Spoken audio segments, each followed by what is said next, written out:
What's up, everybody? It's Priyon Joni. This right here I got here is a classic CDJ 1000 CD deck. And this round control surface right here is called a jog wheel.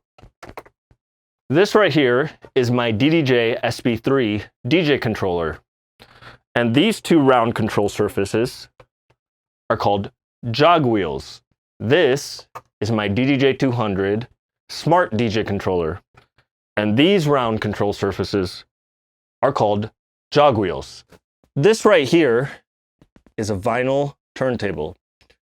And this round surface right here is called a platter. Now these right here are some other models of digital decks and DJ controllers.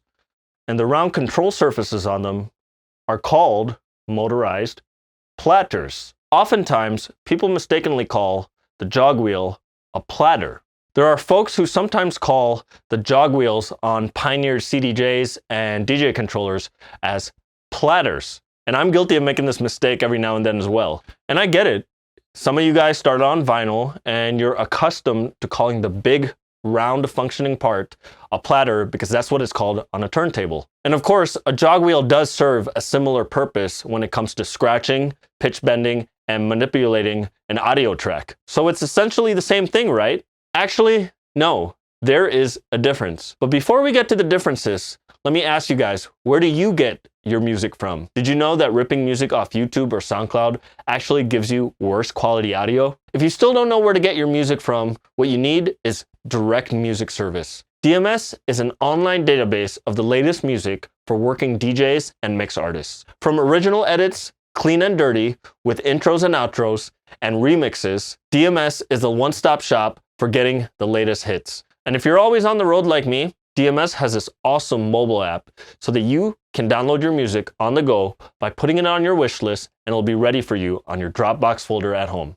Go to directmusicservice.com today to sign up. Now back to jog wheels versus platters.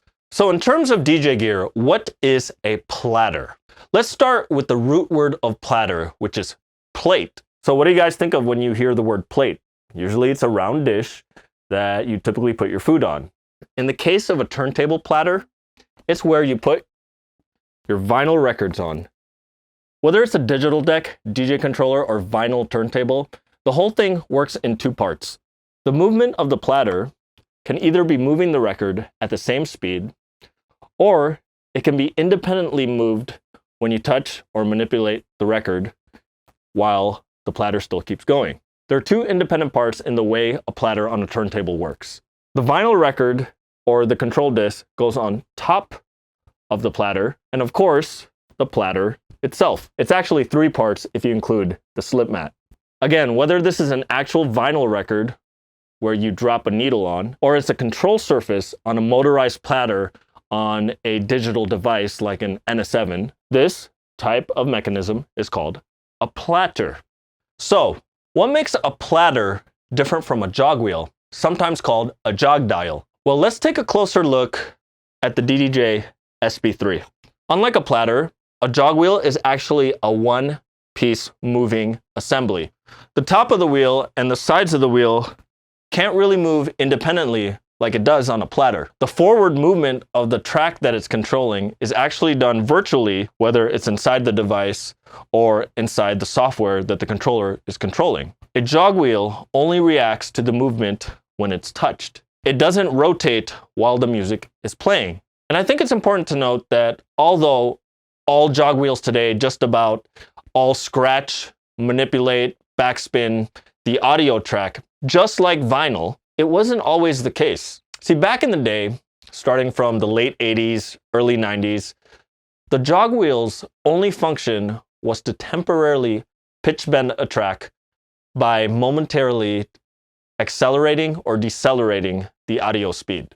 Early dual CD players and tabletop CD decks like the CDJ 500 all had this type of jog wheel. You really couldn't scratch on these really early jog wheels. The classic Roland DJ70 sampling keyboard, however, had a scratchable jog wheel, but is nowhere near as functional as today's vinyl emulation found on the jog wheels of DJ gear today. But whether it has vinyl emulation or not, a jog wheel is a single-piece circular control surface, unlike a platter that has two surfaces that can move together or independently. So all Pioneer DJ, CDJs, DJ controllers, and all-in-one systems do not have platters. They have what's called a jog wheel. On digital decks and DJ controllers, unlike turntables, the platters are actually often referred to as motorized platters. I think it's a little redundant to call it motorized because there's no such thing as a non-motorized platter. At least I don't think there is. Maybe I should look it up. But I also get why companies market it that way to help emphasize that it's not a stationary jog wheel. And it's important to at least be aware of the difference to help avoid confusion when referring to a device's jog wheel or platter. And like I said, I often make the same mistake as well, and I have to correct myself. So what the heck do we call this thing on an S4 Mark III? It's named a haptic drive.